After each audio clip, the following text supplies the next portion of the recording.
Welcome back, folks. Another episode of Two in the Cooler. Here we go. First and foremost, thank you to everybody who tuned in to the live stream we did this Saturday. We live streamed on Twitch under the handle snackspot_SE with Jake and Ben from Schemin' and Dreamin'. We live streamed our watch party reactions to WWE SummerSlam. Matthew and I had never watched wrestling before. It was so fucking fun, and it was awesome. We had a lot of people view it. It was really, really cool. So thanks to everybody who checked that out. If you want to watch it for fun, we made a lot of... God damn, it was so funny. It's still up on Twitch, snackspot_SE on Twitch. Go ahead and check it out. We're going to be doing a lot more stuff on there that you guys are really going to like.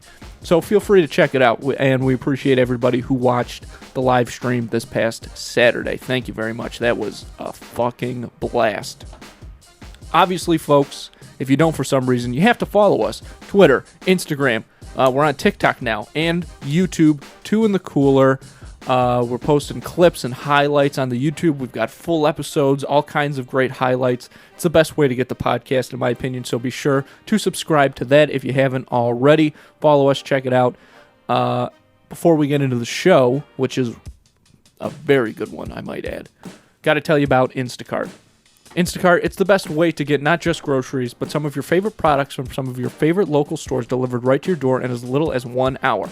I always talk about how much I hate the grocery store, and you know what? It's fresh in my mind because I was just there yesterday, and I fucking hated it. A woman almost hit me with her cart. She wouldn't look me in the eye. What is going on? When did grocery stores become just the complete destruction of society? Like, society has collapsed within the walls of any Wegmans, Tops, Walmart especially. I guess that happened a long time ago. But these are terrible places. I don't know why anyone would ever want to go there. Target's pretty good. I do love a good Target run. But these grocery stores, I don't know what it is. It's got to be because people are trying to find their food, and it's like, oh, maybe there's not enough frozen chicken patties for everybody, blah, blah, blah. It's crazy.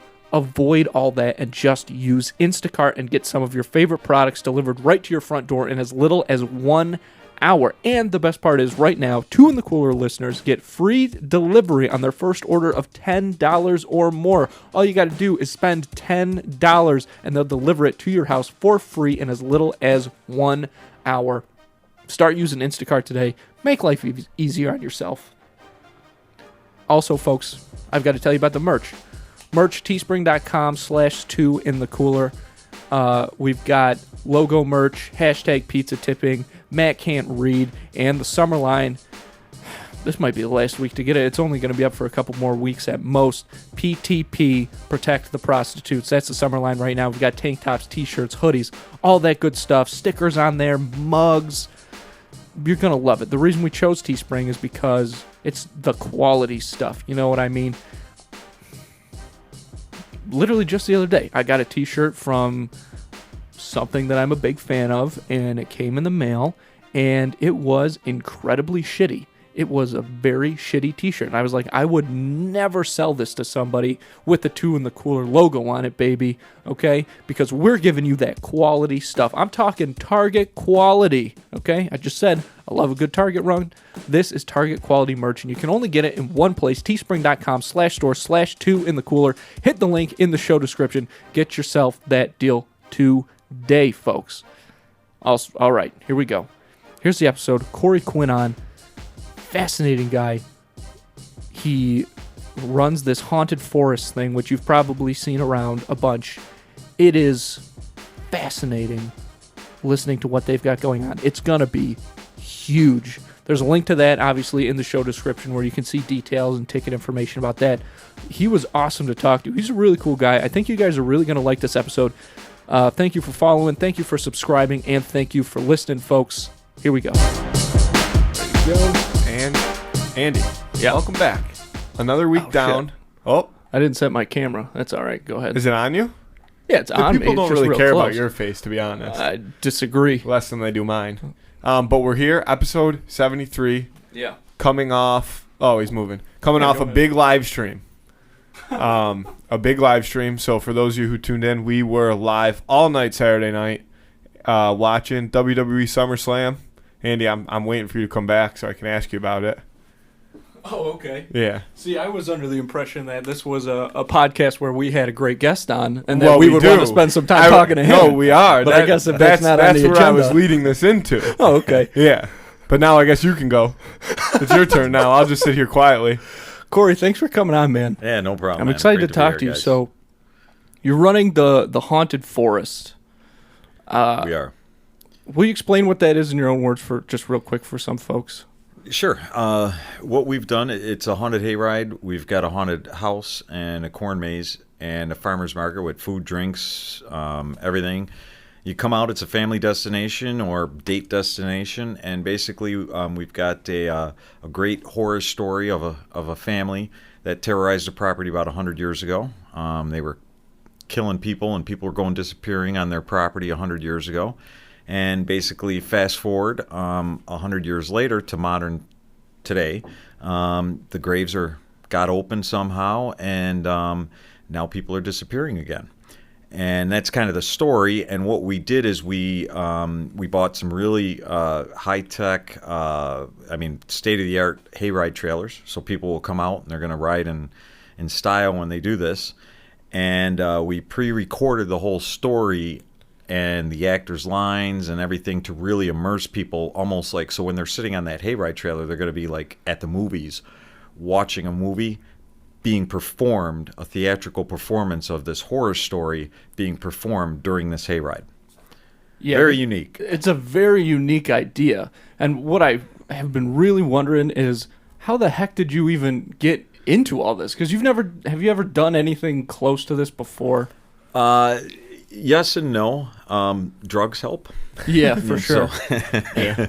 I say that. That's the slogan of our podcast. Yeah. Drugs help.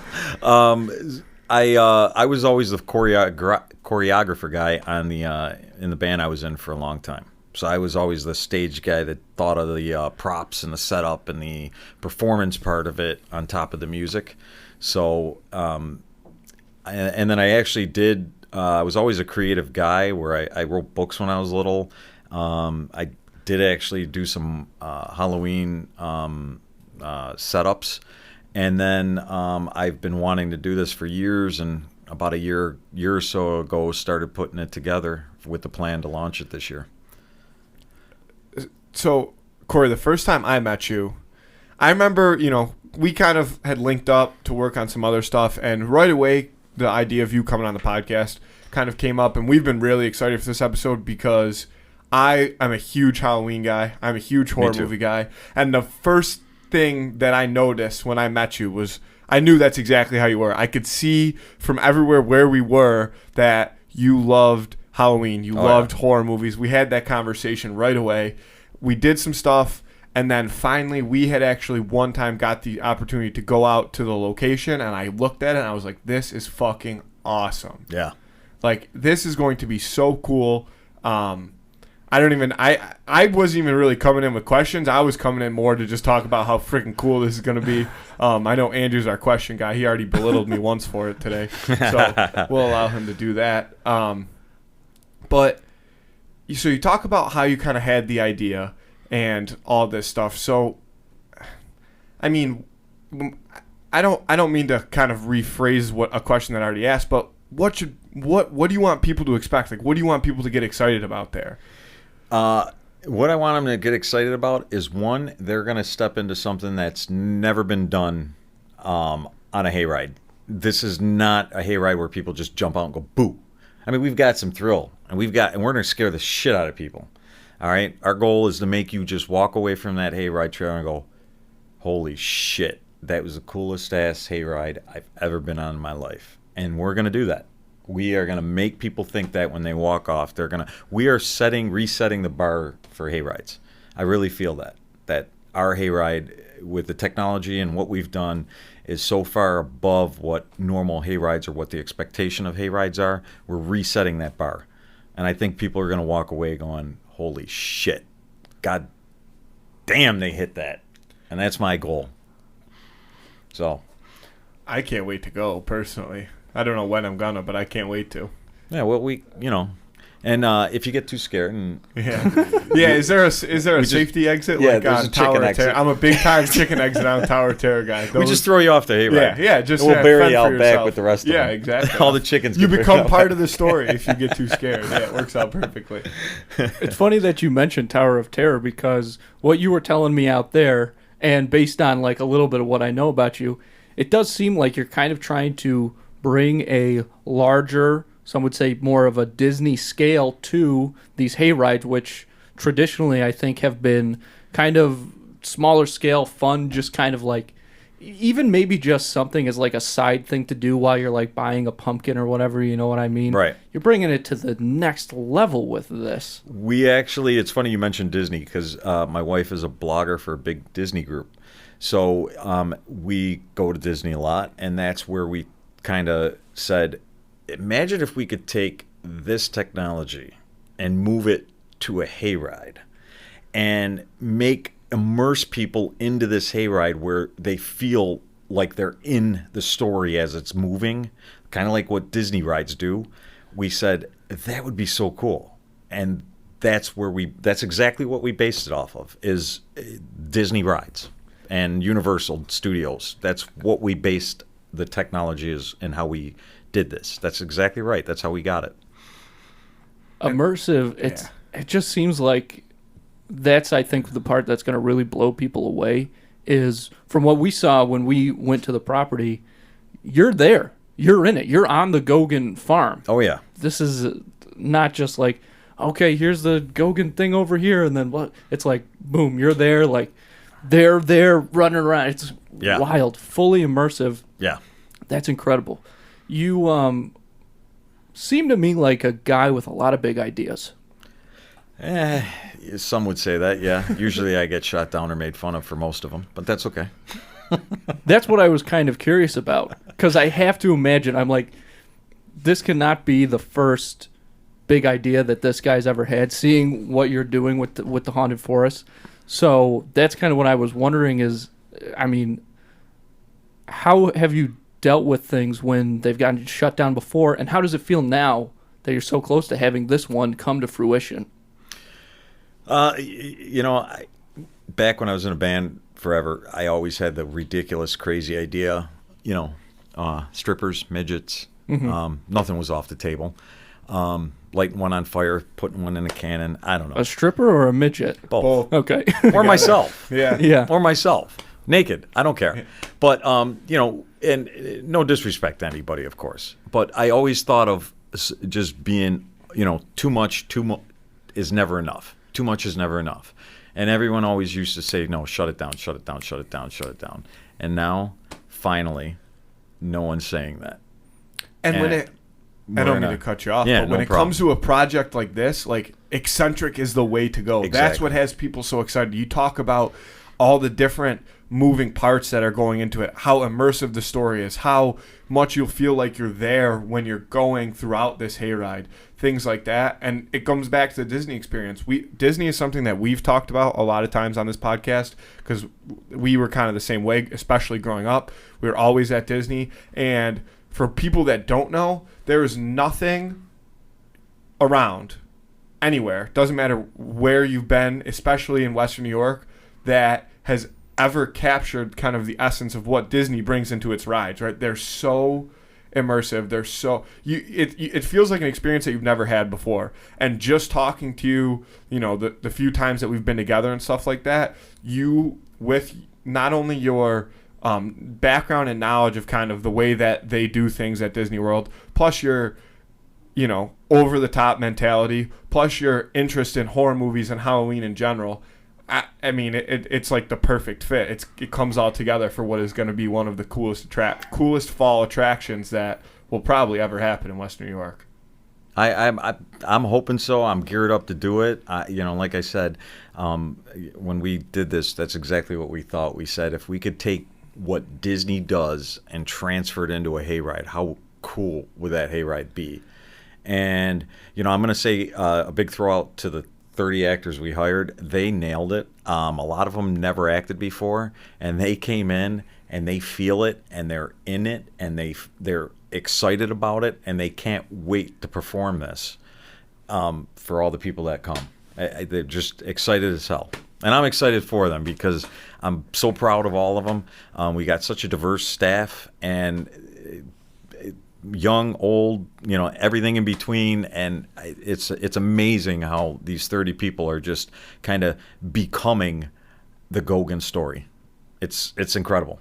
I can't wait to get it out there. And that's another thing too. And I we don't have to get into it whatsoever, because I think the less people know, kind of the better in certain situations. But the storyline itself, which is something that you came up with, is so cool. Like it kind of nails exactly the way that the space looks, the haunted. Like I can't explain it, but when people see it, they're gonna friggin' love it. Yeah, I hope so. Yeah. And I'm glad you liked it. And we'll expect you to see you guys out there. Oh, we'll be there. Definitely be there. Oh, We yeah. have to Probably come and check it screaming. out. Yeah, they'll hear Matthew for miles. Yeah, I did not realize that you hired 30 actors to do this thing. Oh, yeah. The more, every time I have talked to you about it, or every time I research it, it seems like it's just the scale of it just seems bigger and bigger each time. Like, I'm realizing that. And you said you've been working on this for like a year. That almost sounds like too short amount of time. Like, it's a miracle that you've been able to get it done so like this quickly. Well, it's been more than a year, but it's been, when I say a year, I mean it's been my life, like my blood, my soul, my life for the last year. I've done, I own another business, and I kind of, have people in place to take care of that so I could go off and do this, and I'm lucky in that sense. And I have literally have become this. To get this off the ground. I've poured a lot into it, and heart and soul, and it's been a long time in the making, but the last year in particular, we've been, building and developing and thinking, and it's been a very long process, and it is. I can't wait for people to see what we've done. A theatrical performance on a hayride, pre-recorded sound, immersive, speaker system on the hayride that's immersing people into this. I don't know I don't think it's ever been done. This is a first of its kind. So, Man, that's awesome. This thing is going to be so cool. We've said that so much already, but it just is so I know, true. that's what I said. So there's no reason to ask questions. We'll just sit here and kind of talk about how cool it is. How long did it come up? How long did it take to actually develop the story of the Gogans?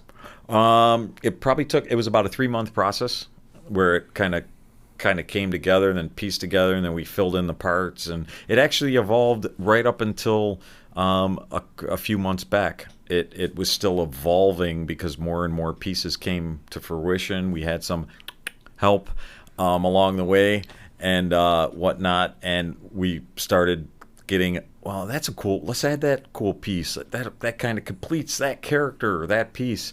So it's been an evolving story, and if the Gogan story is as captivating as we feel it will be, next year we will continue that with like part 2, how the Gogan family came back, but now where do they go?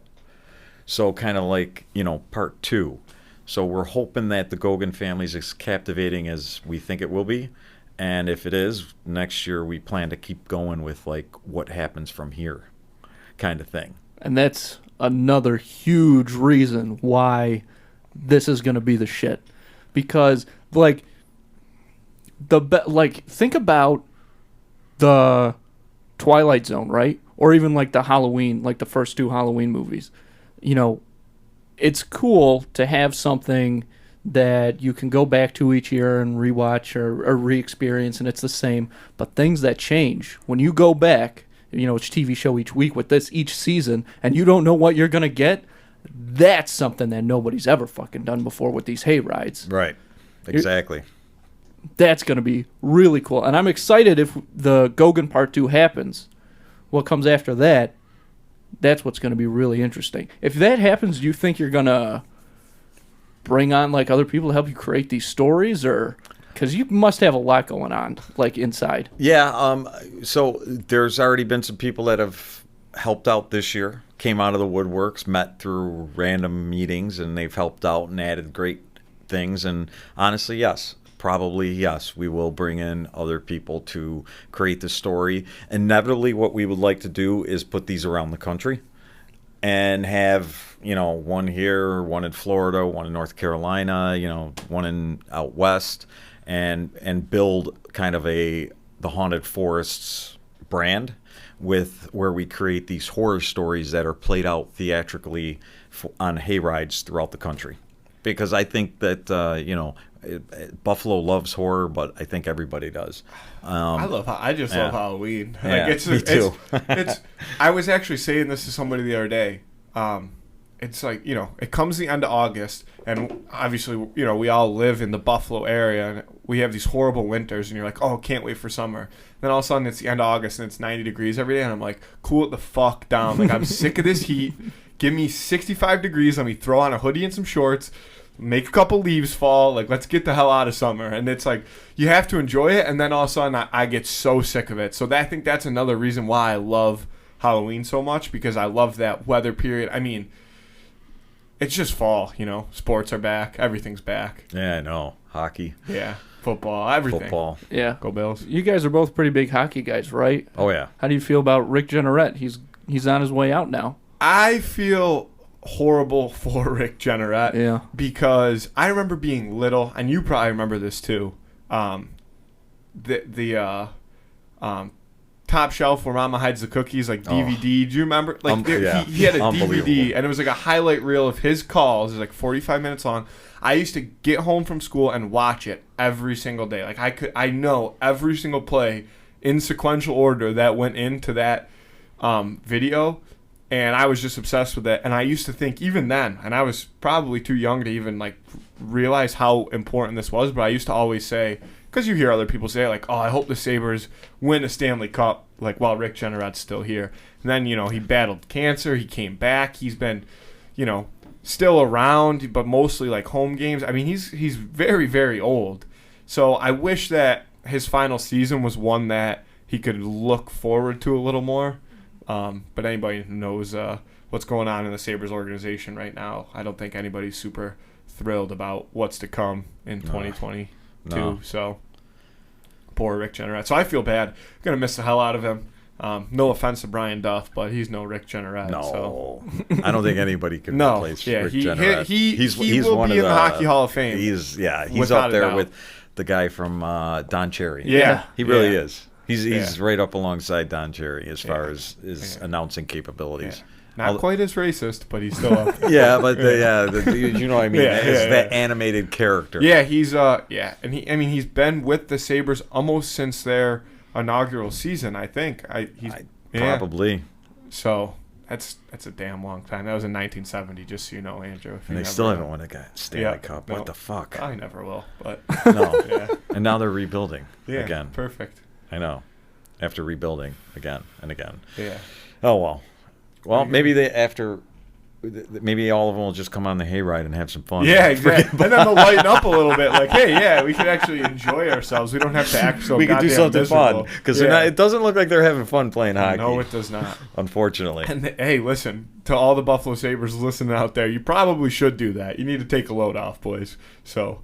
You guys both played hockey, didn't you? No, just me. Andrew did a stint. Move the mic a little further away from your face. Andrew did do a stint. For floor hockey? No, he tried to play ice hockey for about 6 months, I'd say. Maybe even less than that. I did it so I didn't have to go to church school because the practice was at the same time as that. I don't know if it was worth it. I really hated both, but you should apologize to God right now. He'll be fine. Or she. Sorry, she'll be all right. He already got kicked the shit out when he got hit every time in the boards, right? I got fucked up a couple times when I played, and it was not contact. I was just He was falling. We were young. I would just get in the way of things. Yeah, the puck. It's like how some kids with dodgeballs, it's just like they've got a magnet in their face for dodgeballs. That's how it was with the puck and me. The puck would just... Were you the goalie? Nope. Oh. Yeah, that's why it makes it so much more impressive. Yeah. You tried hard, Andrew. You tried really hard. Well, what are you going to do? Yeah. So, getting back to some of this horror stuff, this is something you're really into. Oh, absolutely. Always?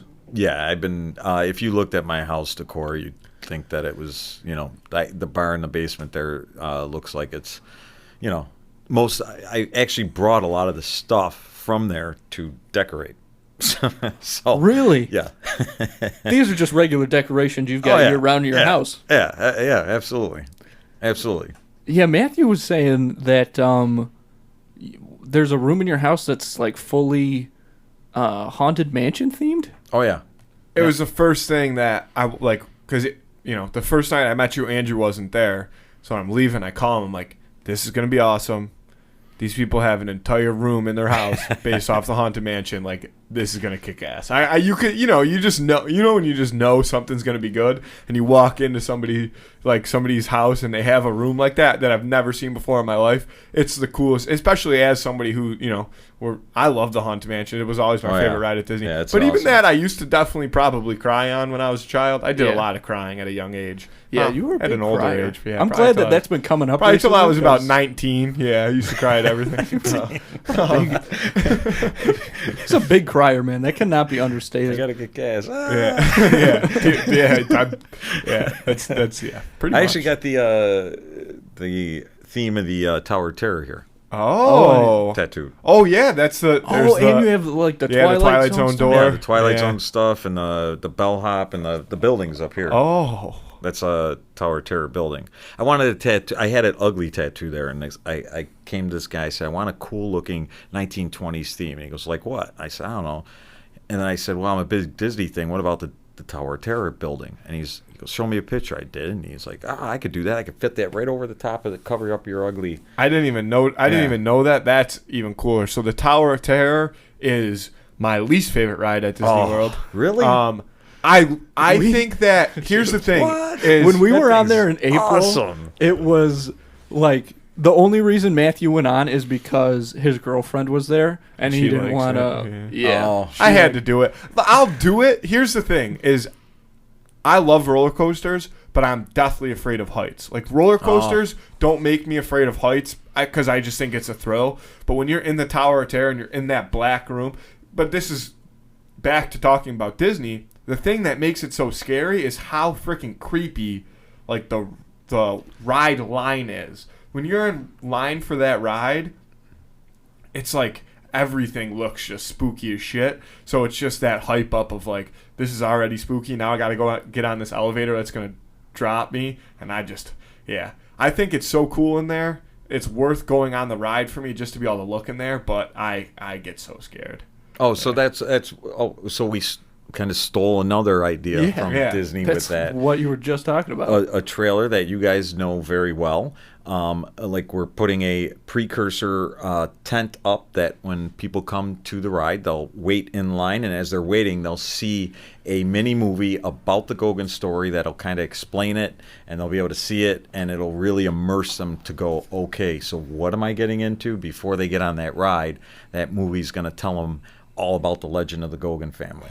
So they'll watch this 3-minute movie and then get on this ride and really kind of go, what is going on? So, And the Goguen family is not to be fucked with. Just for people out there who will be showing up. They look exactly like the kind of shit that really scared me when I was a kid. yeah, me too. Still. Me too. I remember, do you remember, you guys probably being younger than me, you don't remember the movie Chud? Oh, I've heard of that movie, but no, I Chemical don't know Human Underground Dwellers. Oh no, no, I was thinking of, who I was picturing was the Toxic Avenger, but I do know Chud. I've heard of that before. But that is it was a movie about these people that got into toxic waste and they live in a sewer. And I don't know why, but it scared the living shit out of me when I was little. I couldn't sleep for 3 nights, and I lied to my mother that I ate something bad and I had gas. Because she let me watch this movie saying, you're going to not be able to sleep. And I was like, bullshit. No, I'll be fine. I was like 12 years old, and I really honestly couldn't sleep for like 3 nights. I was screaming. I don't know why Chud got to me like that. Chud. Yeah, when you the put movie it, Chud. Not many people probably know the movie Chud. A lot of people that listen to this podcast know that, like, a good amount. They about get movies, a lot so of they our probably references, which we appreciate because sometimes we don't even know what we're talking about. And check out the movie Chud. Yeah. Shout out to Chud. Was that the first thing that really, really got you when you were young? Yeah, that or I think the original Halloween. So which, you know, I don't know if there's any better love movie that than movie. that. When you saw it, you were 4? maybe 6 somewhere. Wow. When did that come out? When was it? 72, I want to say, was the first one. Yeah, so I probably to look saw it it up, on but- HBO when my dad climbed the telephone pole and connected us in to the line back in the day. Yeah. And yeah, we had HBO for a few years for free. SEC, 78. don't be watching this. 78. Just joking. Oh, really? Yeah. I thought it was way earlier. Yeah, it was probably a few years Wow. after that, and I was probably like 6, 7 years old, and it was another one of those nights where, you know, parents fell asleep and we had HBO, and I was like, click, and turned it on and just, pissed myself. But Chud got me better than that. I don't know why. Chud. It's a little freakier, As you know, can still like- see it, it's still coming back. Chud. Yeah, I can So see, you can see the Chud in your the eyes. Halloween movies are one of my favorite like horror movie series. Did you see the most recent one, like the new Halloween? It came out in like 2018. I did not. Really? Ironically, no, I did not. You know what? I did not. It's funny because a lot Wait, of wait, times. no, I did. Is Yeah. that the one Jamie Lee Curtis is back in it? Yeah. Okay, yes, I did see yeah. it. So a lot of times when you see movies like that, you're like, oh, this is gonna suck. There's not gonna be as good because the first Halloween movie is so good, and they're all good, but there's it gets a little dicey somewhere in there. This one I thought was so good, and it had me so excited. There's 2 more coming out. Yes. So there's one that comes out this year, and then there's one that comes out next year. I hope they're just as good. It's coming out soon, isn't it? The new Halloween. I Probably. It comes out in 2021, so it's Yeah. got. Oh, really? Probably comes out on Halloween. Not to sound dumb, Right. but that's usually like how I they think do it got it. delayed, too. So hopefully it will come out then. But yeah, that movie was actually very good. But that original one, I feel like... October 15th, just so everybody Oh, knows. wow. Yeah, so That's really soon. soon. Yeah. I feel like Michael Myers kind of always gets lumped in with, like, Jason, and Yeah. then thereby kind of Freddy. But Michael Myers, I think, is on another level. Because that movie's on another level. Like, Friday the 13th movies, and I love those movies, but they kind of crack me up a little bit. You know, that's really, like... in some ways, they're almost parodies of themselves. Like, it's this teen kind of like sex horror thing, and obviously Halloween has some of that in there too, but it's because John Carpenter is like such a great director that those movies, the parts where you don't know what's going to happen are way scarier than when you actually see people getting killed. Oh, yeah. And that's what sets those movies apart from the other ones for sure. And Halloween does have a lot of that. Where forever, I think they've got the best kill sound. You know, the or whatever. You know, that sound that goes in those movies is just like the best setup sound. Where it just makes your skin tingle, That's and you're true. like waiting to go, what's gonna happen, and then nothing happens. Yeah. But then it happens again, and then nothing happens. So good. I'll never forget the shot where he like steps forward into the closet and then you can like just see the mask.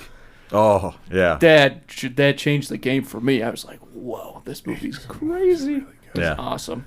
Actually, when you were at the house, if you would have went downstairs, you didn't make it downstairs, but there's a Michael Myers animatronic downstairs. Man, See, what are you saying? This is the thing. Like, I love. It would have went off if you would have went down there. Oh, I would have. Yeah, you would have heard her scream. I love scary movies. I to the point where I'll sit there and watch scary movies alone because of that feeling, like that heart racing feeling. Do you know what I'm talking about? Like when you're just sitting there, and if you want to take yourself out of it and look around. Too close. If you want to take yourself out of it and look around, like, okay, everything, I'm in my normal world. But when you're sitting there watching and you just let yourself get dialed into it, they're so freaky. And if I walked into your basement and got set off by a Michael Myers like animatronic, I would have probably you would have heard a scream. We were talking about this a couple episodes ago. I had a not giant, but probably like a 2.5 foot E.T. stuffed animal when I was really little, probably from like Universal Studios. Yeah. And I was so scared of that thing in my closet, thinking it was going to come alive and try to kill me, that I would take it out of my room every night and go stick it in my brother's closet when I was like 5 years old. E.T. Yeah, E.T. Yeah, E.T. The most harmless E.T. alien of all time. E.T.'s bad news, man. I don't trust E.T. Andrew does want to kill E.T. confirmed. Do you send a lot of people down to your basement then to get scared by that thing? Oh, yeah. That or sometimes I'll move it around. I'll stick it in the shower. And then just wait till the next person goes in there and goes, pulls the curtain back and it's in there with its hand raised up and, I think could you imagine how freaky that would be? Like you get home, like for example, you get home tonight. Mm-hmm. Zoe's at work. Yeah. You're like, oh, long day. I gotta go take a shower. You're home alone, and you open your shower curtain, and there's a freaking Michael Myers animatronic in there. Oh, it's great. You'd piss yourself. You gotta buy one. Yeah. Every home in America needs one. Yes. You heard it here first. I think a big question that everybody's wondering right now is like, so your wife likes all this stuff as much as you do? Yeah. Yeah. That is, and now I think a lot of people are very jealous of that because I've said so many times that like the idea of a man cave is the saddest thing in the world to me. Like if you're a guy and all this stuff, it is like, and all this stuff that you really are into has to be shoved into a closet. You know what I mean? Like, yeah, like anytime, it's rough. It's rough. That's why I like the, I don't know if you said you have a bar. I don't know if that's in the basement. Oh, yeah. But yeah, bar's in the basement. It's a man cave. But you have a lot of cool stuff down there. But I've been to so many houses where they've got bars in the basement and it's never used because it's like whoever, my friend, like their dad wants to put the bar in the basement just so that they have a bar, and then that's all that's down there though. So nobody nobody wants to walk down there to like it's you're hanging out. It's summertime, like on the patio, whatever. Like, who's gonna walk down there? I think man caves are so sad. Like see, I'm very pro man cave. This is the thing, and we've had this argument before. But don't you think that a space for myself? Yeah, that's exactly what I want. A space for me and my friends to gamble and drink and not have to get yelled at. That's exactly what I want. Yes, that is a spitting image of what I want in my life. Fart. Yeah. You can do whatever you want down there. Fart closet, man cave, same thing. Yeah. You need a hole in the ground to fart. Yeah. Man caves, airplane, same thing. But wouldn't it be better if you walked into your house and like I'm a big comic book guy, right? So wouldn't it be better or feel nicer if you walked into your house and you were immediately comforted by like some cool shit on the walls or like some records hanging up or something like that? I can't wait to see your and Zoe's house one day. I'm sure that's exactly how it's gonna look. Yeah, nope, I have one wall. I have one wall in our apartment. That's sadder than having a room. Yeah, I know it is. So why? Yeah. So you're being I'm not okay with it. Now. I'm just saying that's the case. See, it's hard though because you're in Buffalo. So in Buffalo, 9 months out of the year, you're going to use the basement. 3 or 4 months out of the year, you might use the patio or the outdoor. I have friends in Florida of mine, their outside is their man cave, where they got that outside bar and set up. But here, you're right. A lot of people do it here in the basement. But I see your point, though. Yeah, which like I said, I think for you it works because you've obviously got a lot of cool stuff down there. But for some people, they just put it there and like. Oh yeah, ours looks like more like a restaurant. It's cherry wood, everything, black ceiling. Of course it does. Obviously, if you have it, you're going all shit out. Everywhere. You don't know how to do anything halfway, do you? No. When I do something, it's all out. It's just all out. It's just how I am. And then usually 10 people are going, "Are you serious? You're really gonna fucking do that?" And I'm like, "Yeah, why? Isn't this a good idea? Are you fucking kidding me?" And I'm like, "No." And then I do it, and then they go, "Jesus, fuck, you got to be kidding me." And then they go, "Holy shit, are you?" And they're blown away. Yeah. And that's usually how it works, but sometimes it fucks up. But I think on this haunted thing, the haunted forest, people are going to be pretty mesmerized by what we've done. Yeah, they absolutely are, without a doubt. That's a big benefit, though, is sometimes maybe not being aware of like what you can or can't do, right? Because if you don't, you ever see that movie Being There with Peter Sellers? No. It's I've never seen it either, but I just know this one scene. But it's a very interesting movie based on the trailer. But there's this part where It's all about this guy who grows up very secluded and wealthy, and then his like dad or whoever dies, so he's just kind of this like brilliant idiot that has all this money now, and he has only ever just watched television, so he is so unaware of what is and isn't possible that he can like walk on water because he doesn't know he's supposed to not be able to do that. And I see what you're getting at. Yeah, it yeah, makes yeah. sense to me now why you're bringing this up. Yeah. I was like, why are you talking about a movie that none of us have ever seen?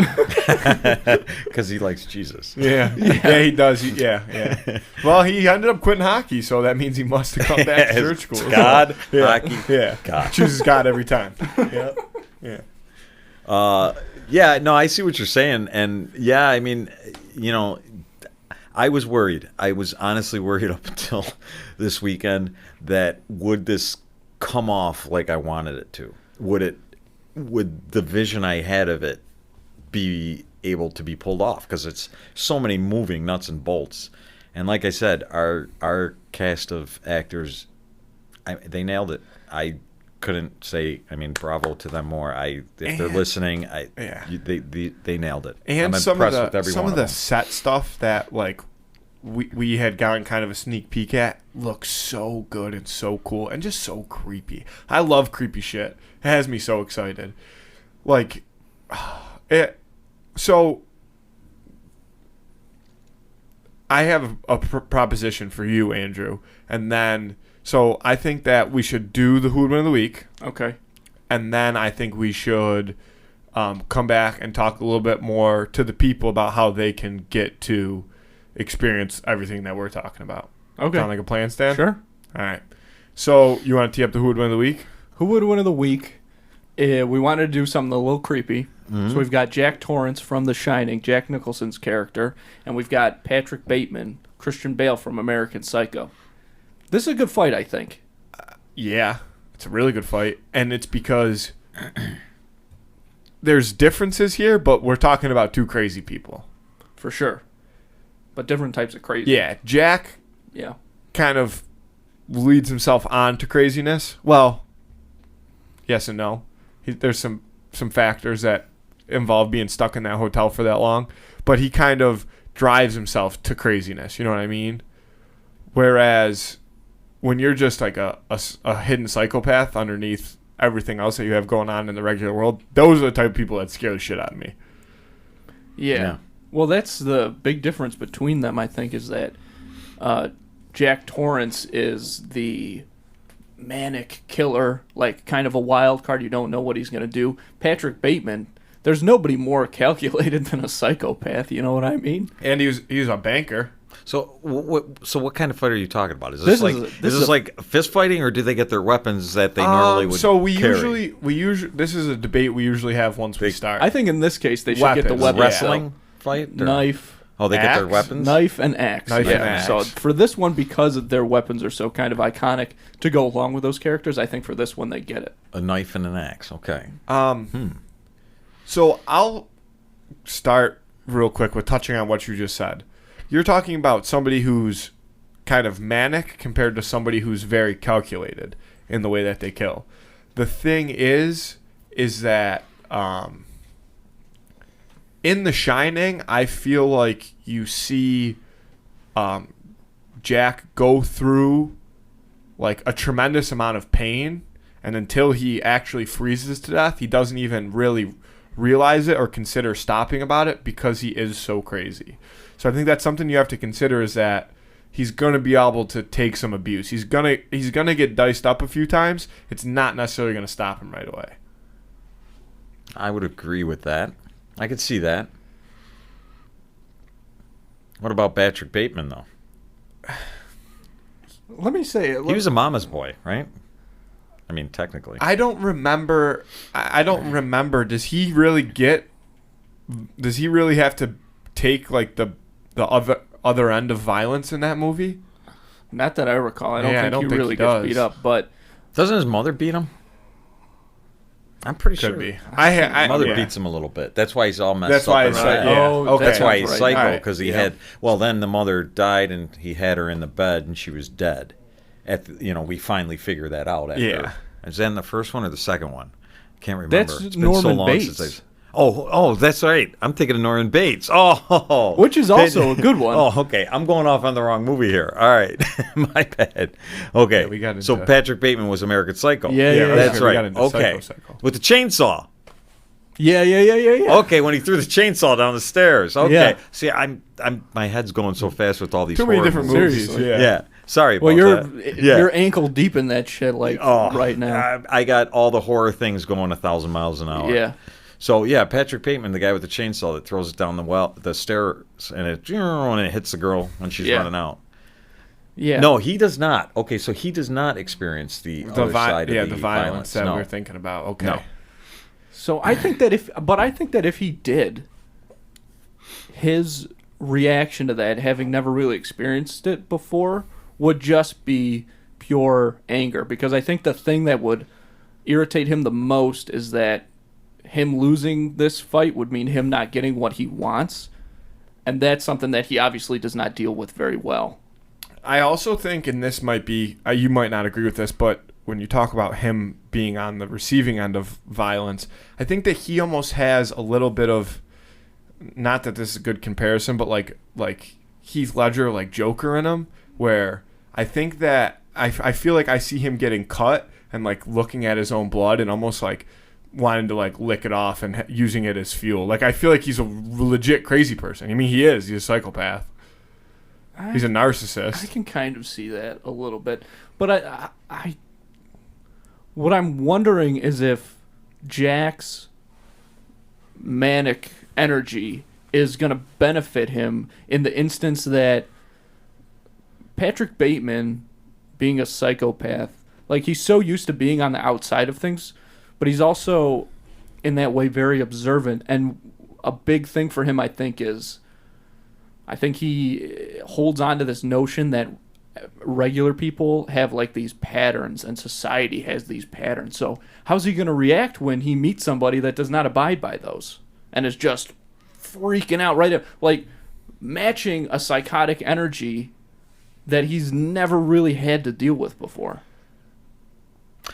Yeah, I see what you're saying with that. Yeah. Like, because Bateman in that movie was very in control. Yeah. He controlled everything. He was in Exactly. control of the time, when and how, and had everything pre-planned and set up. So But if you see And when it didn't go according to plan, like the business card scene, where the other guy has that better freaked business out. card, he freaks out. And so then if that happens, because I think his freak out in this case would be just kind of like, again, not getting what he wants, just kind of like barreling into this fight, like spazzing out to try and get what he wants, trying to win. Would be. So then you just have two like lunatics And I screaming at think each that, other. well, so if that's the way this fight plays out, I think it might. I think it favors Jack because he's more comfortable in that with that type manic of energy. state. Whereas it's hard to tell like how you would control a situation like that. I know this is going to sound dumb, but here's the thing that I keep thinking of in this situation is that like a 6-year-old boy escapes like Jack in The Shining, right? Because he runs into a maze and Jack can't figure his way out of it. So if you can throw any type of calculated attack, I feel like he's not going to be able to defend it because he is so concerned with just being a crazy person. So since I fucked this all up and had the wrong fucking guy in here, what if we throw that Patrick Bateman got all freaked out and called Norman Bates on the phone and said, "Hey, come on." No, I'm just messing Well, then it with gets you. really violent. Yeah. Then it's a threesome. Yeah. But no, I think honestly, one of two things would happen to Patrick Bateman. Jack would either get him and like force him into submission instantly, or Bateman would go absolutely apeshit and tear the shit up out of him like that.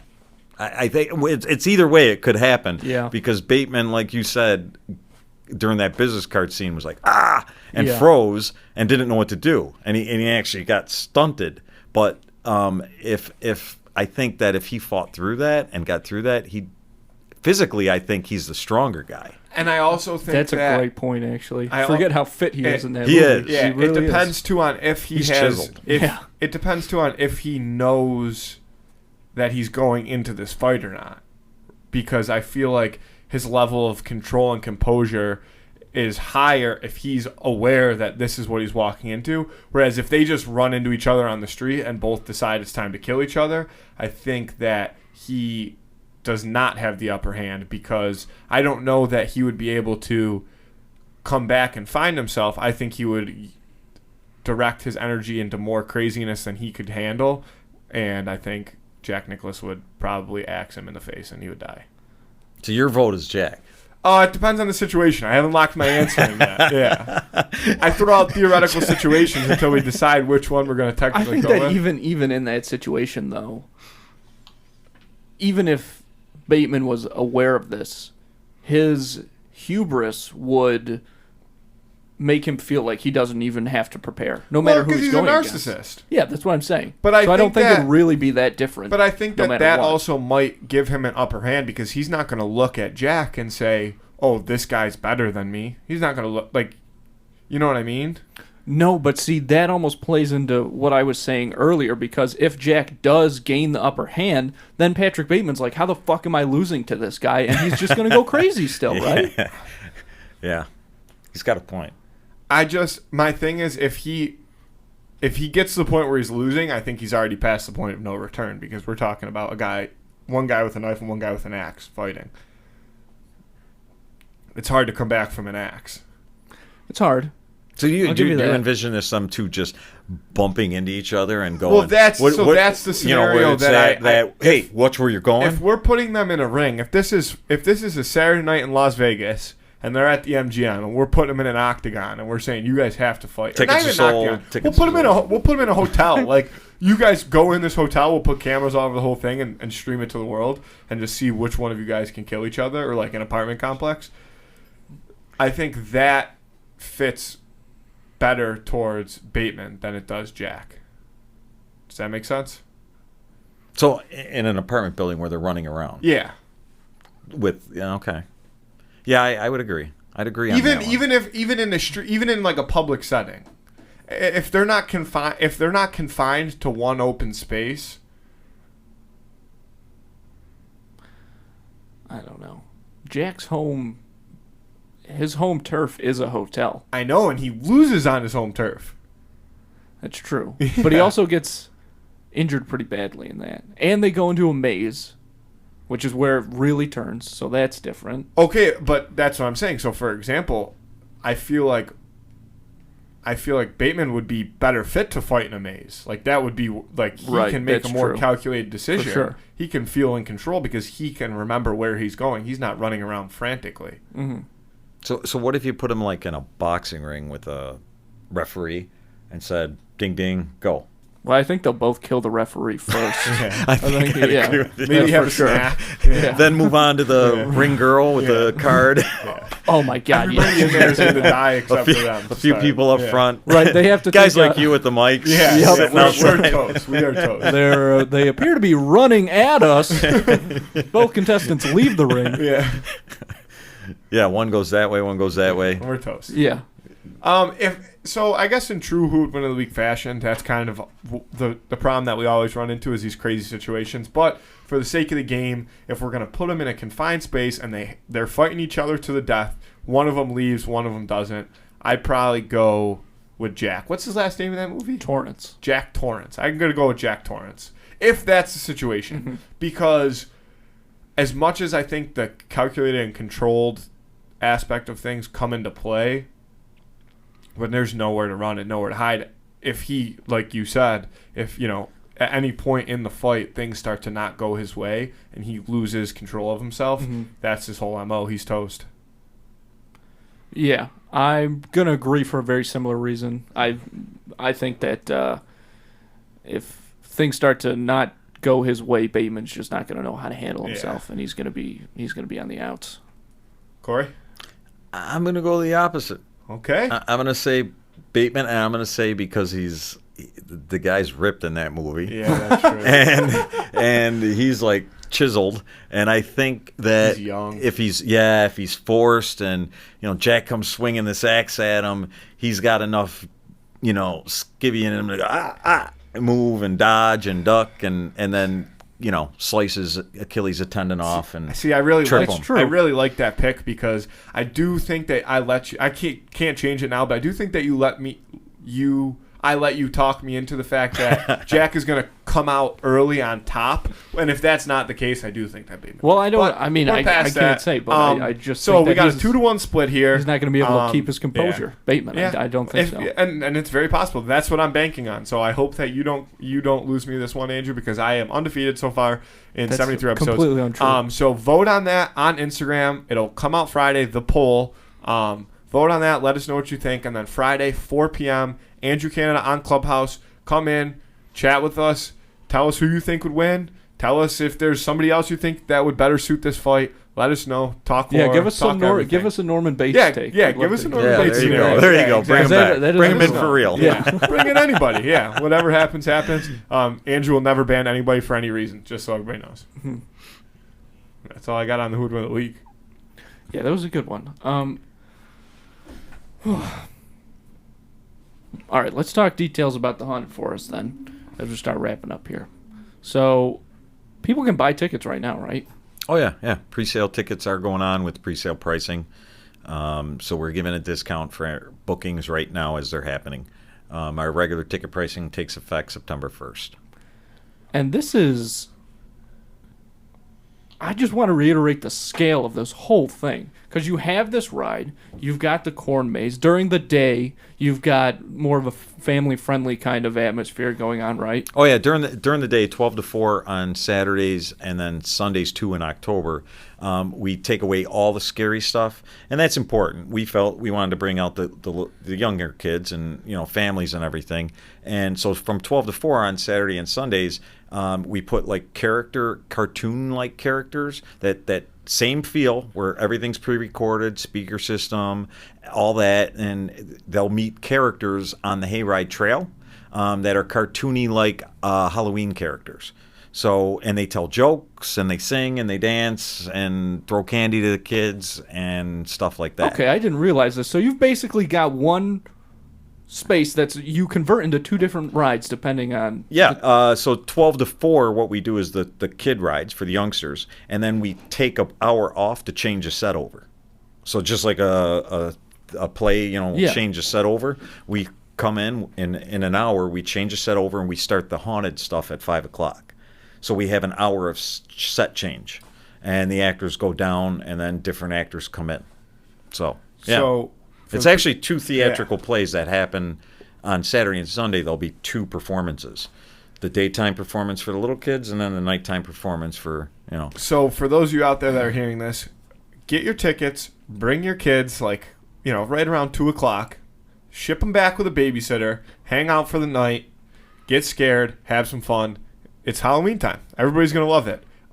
This is unbelievable. Yeah, I didn't know that either. That's probably the best idea I've ever heard. I never thought to do something like that. Yeah, I sometimes I get so excited talking about the horror part of it. Which is, because that's me, as you could tell, I got like horror going in my mind, especially right now, putting this all together, and it's that time of year, and it's like, this is like my Christmas. So I forget to mention that part for the little kids and people are gonna, families and little kids are going to love that because they're going to have a blast. It's just as involved, just as immersive. We're selling pumpkins. We got sweet corn. We got other farmers selling stuff. We got gifts. We got our own branded candles that smell like the different parts of the ride. So because Disney, we stole it from them too, where different parts of the ride blow off scents, and then you could buy those. Are you joking? No, you could buy those scents on a scented candle, branded. So who are you, man? Who are you? Disney Junior. Yeah, earlier Andrew goes, every time we talk about this, I feel like I realize it's on a bigger and bigger scale. We've been sitting here talking for 54 minutes. And you just blew his mind again. But every time I go to Disney World, I'll look and I'll be like, That's where the scent comes out. Yeah, Right there. That's yeah. where the scent comes out. You know Yeah. what I mean? The Pirates of the Caribbean scent's unreal, right? That's We were you having just this smell yes. that. You're like, I heard they were like just started trying to sell that candle. they do. We bought them. We have them. Yep, that sounds about right. It's awesome. So we put that scent in there to trigger the senses. So this way, Yeah. when you're at certain parts of the ride, that scent will hit you, and then you can buy that scent in a So candle how form. do you pump that in there?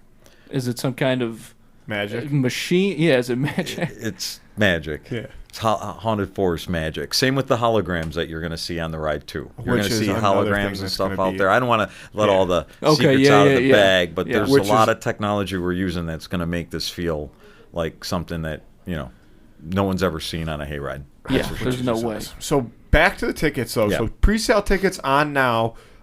That price change happens September 1st. So September you guys 1st or 5th, I believe. It's on our website. Okay, so you It's on guys our still have website. a few days to figure that out. And then even once that changes, It only this goes thing- up a few bucks. Yeah, and this thing, people are tickets are already going, people. So if you want to go, make sure you plan out your day. Go on there, get your tickets through the month of September.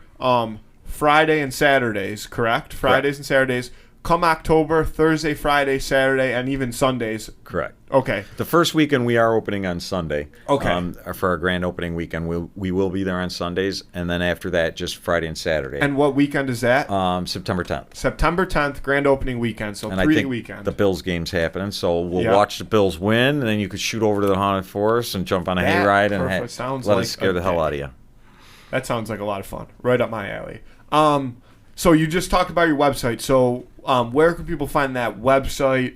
Instagram, Facebook? I know you guys have been really grinding with the social media presence. There's a ton of cool stuff out on there too. Yep. So we're at thehauntedforests.com, or you can find us on Instagram, The Haunted Forest, or Facebook the same, The Haunted Forest. Yeah, I'll add links to the website and everything in the show description so people will be able to click on that real easy. Yep. And So go- yeah, if they're interested, just go to the website. We got all the information there. I The can't stories imagine there. that someone anybody would, would not listen be to this interested. and be like, that doesn't sound like something Yeah, are I you want to do. joking?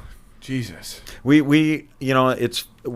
I do have a few partners in this with me, and they're pretty much as crazy as me as far as their thought ideas, and everybody we come across is just saying that sounds amazing, that sounds so cool, and so we just got to get the word out, and I really appreciate bringing us on and having me on here today and let me talk and tell people about it, because I think telling that story to people is very important, because like you said, Andy, earlier, most time you think about hayrides and you're like, okay, hayride, it's just another hayride. It's Right. not just another hayride, and when you hear what we're doing and then you see what we're doing, I think we're resetting that bar, And so. And this is not a diss to anybody else out there, but everybody's always like, oh, it's fall time, we got to go to the pumpkin farm and the corn maze.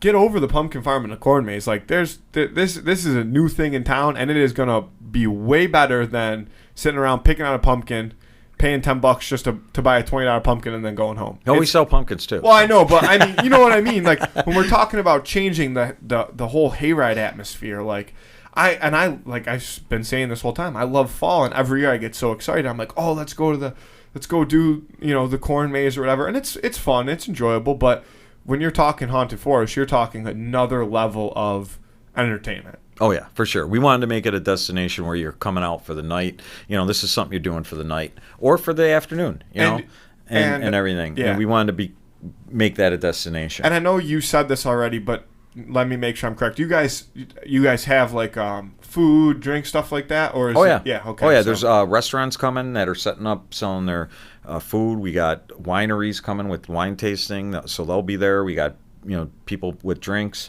So you come out, you rent a fire pit if you'd like for the night or for the afternoon, hang out, have a lot of fun, bring the kids, chill for a little while. Definitely a destination. Because a lot of the stuff that Matthew mentioned, sometimes when we were like in high school especially, we would go to like a corn maze or something like that, and then he'd be like, okay, we did the corn maze, go home, like what do we do Mom, now? come pick me up. Yeah, something like that. Now what? Yeah, but man, So yeah, this is gonna be awesome. And then so the we don't have to keep getting more and more in detail, but the fire pit thing you just brought up, that stuff's all on the website, right? Yep, all the information's on the sounds website, where if you want to come, too. we have an area, 3 of them, where you could rent out the area for the night. Seats up to about 15 to 25, I would say. And you come out, rent that area, and hang out and have fun, just taking your time, going on all the different attractions. There's 3 attractions, and yeah, so have fun, play some games, carnival games. We got that going on too. So, it'll be a lot of fun for the whole family, and like I said, date night or whatever you want to do. I think it'll be a lot of fun. So, and thank you for having us on, by the way. Thank you for coming on and talking about it. seriously. I've been excited about this since we met, and now I'm like, it's getting close. It's about to be fall. I'm gonna walk outside. It's gonna be 90 degrees. I'm gonna be pissed, and I'm gonna be like, bring on the goddamn fall. Let me get to the Haunted Forest. Yes. Yeah, dude. Corey, thanks for coming on, man. No problem. You're a miracle worker. We really appreciate it. Thank you. I love your show, guys. You guys rock. I watch it every week, so I can't wait to see me being stupid on here when I watch this one. Yeah, it's the best going back and watching yourself and be like, damn, I really hate myself. Oh my god, I love just watching. Be like, man, that guy's a real moron. Yeah. What a Same thing I say in the mirror. That's what I say about me every day. So, Awesome. But yeah, seriously, again, thank you for coming on. No reason to thank us. We've been looking forward to being able to talk about this for a long time. And yeah, everybody go check this out. This is not going to be something you're going to miss. You don't want December to roll around and all your friends are talking about how cool the Haunted Forest was, and you're like, oh, I saw it on Facebook and I decided not to go. Don't wait. Go online. Get your pre-sale tickets and get ready to go, because it's going to be fun. Yeah, this is going to blow people away. Yeah, man. we're going to blow people away. Seriously. Thanks again. Yep. Andy, I love you. I love you too. Let's get out of here. Thanks, guys.